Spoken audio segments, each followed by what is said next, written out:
Hey YouTubers, it's Platt here, and we're continuing on with our beer style series. And today I want to talk about the American Imperial Stout.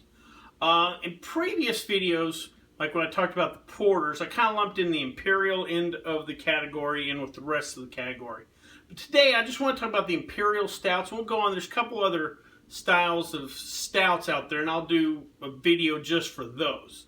So today we're just going to talk about the American Imperial Stout. Quickly go over the numbers. SRM 39 to 40. This is a very dark beer.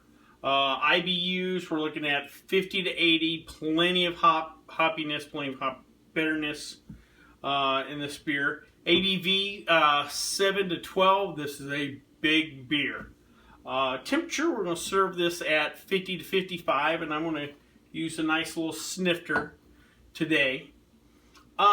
Real quick, if you've heard the numbers and in your mind, you might, well, that sounds fairly similar to the Imperial Porter or Porter we talked about in a previous video.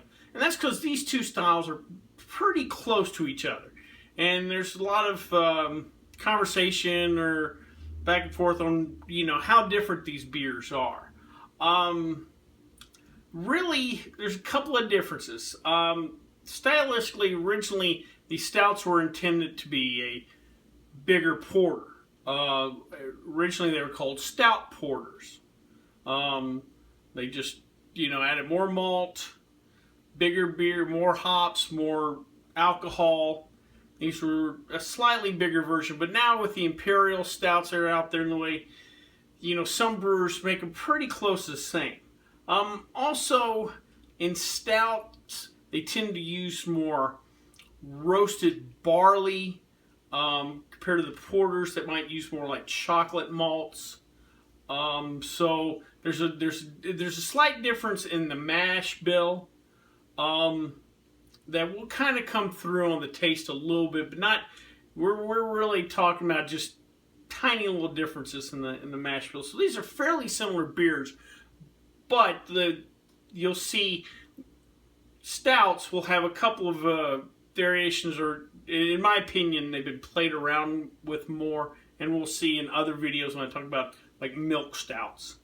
But anyway, we're going to talk about the Imperial Stout today. These beers are actually kind of lower to medium carbonated. They're definitely not effervescent, not fast rising bubbles. They're not flat when you taste them, but the carbonation is gonna kind of affect the effervescence, or you'll notice it when you drink.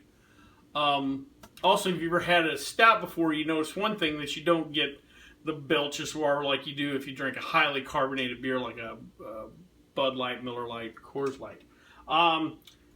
At these higher ABVs, you're going to get the alcohol burn. This is what I like to call a winter warmer.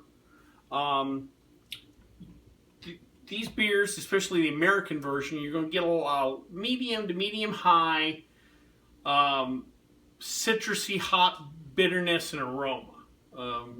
The American brewers love to use plenty of those citrusy style American hops, and that definitely comes through in this type of beer. You're also going to get bitterness, but not from the hops, but sometimes from the malt. Just the way these malts are roasted or whatever. You're going to pick up like a bittersweet chocolate kind of thing to it. So some of that bitterness is not from the hops. This has a mouth coating body. It's going to fill your mouth. And because of that, it's going to produce a long finish. This also is an ale, so you're going to get some of the fruity, funky esters you get from ale yeast.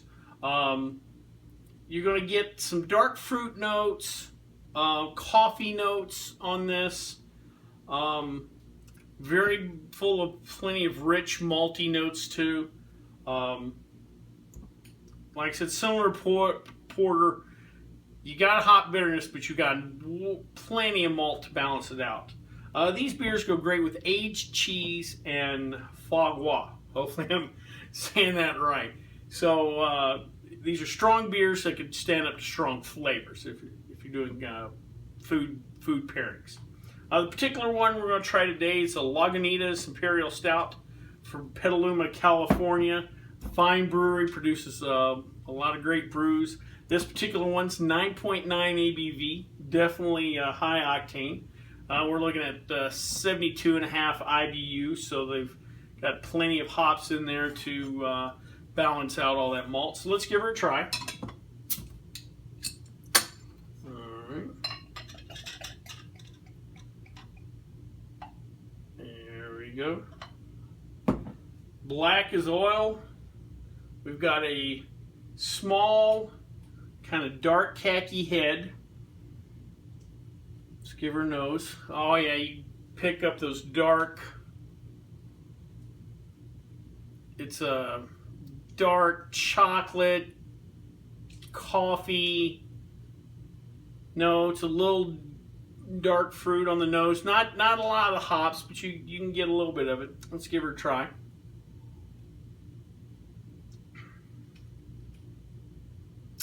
That's nice. And definitely the malt sweetness hits the front of my tongue and it just keeps rolling to the back. Plenty of finish on the back. You do get almost a kind of a burnt malt kind of thing in the back too. This hits a lot of point on my mouth.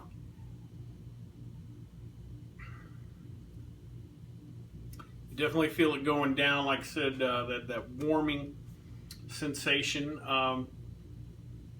This is a delicious beer though. Boy, a lot of flavors in there.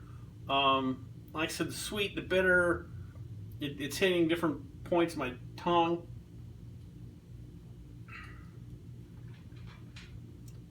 Yeah, you could tell there's plenty of malt. There's a thickness, like I said, it's definitely coating the mouth.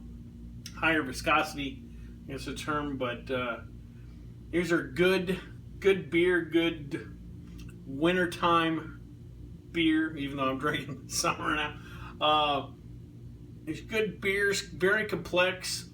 It'll be interesting to see when we try a milk stout and then the traditional Irish dry stout, how this compares. Those are just different beers, but stouts are, one good thing too about those stouts is to point out the carbonation is low. You just don't get that gassy kind of, the Belchers or whatever. You drink these and they just kind of go down nice and everything.